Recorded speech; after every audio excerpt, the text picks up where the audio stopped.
வானத்தையும் பூமியும் தம்முடைய வார்த்தையினாலே உண்டாக்கின சேனைகளின் பரிசுத்தர் அவரும் ஒரு மனிதனை பார்த்து நல்லவன் நல்லவள் என்று சொல்லத்தக்கதான ஒரு வாழ்க்கை வாழப்பட வேண்டும். அப்போ ஒரு மனிதன் இன்னொரு மனிதனை பார்த்து நல்லவன் என்று சொல்லுகிறதற்கான சான்று அவனுடைய கிரியையின் மூலியமாய் வெளிப்படுகிறது.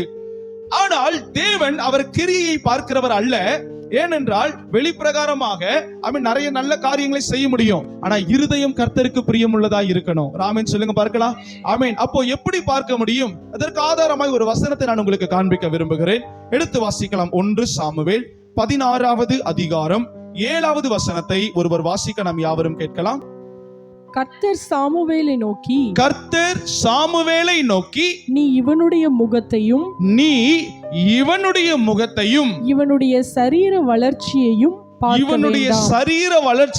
பார்க்க வேண்டாம். நான் இவனை புறக்கணித்தேன். மனுஷன் பார்க்கிறபடி நான் பாரேன். மனுஷன் பார்க்கிறபடி கிரியைகளை பார்த்து நான் அவனை நல்லவன் என்று சொல்லுகிறது இல்லை.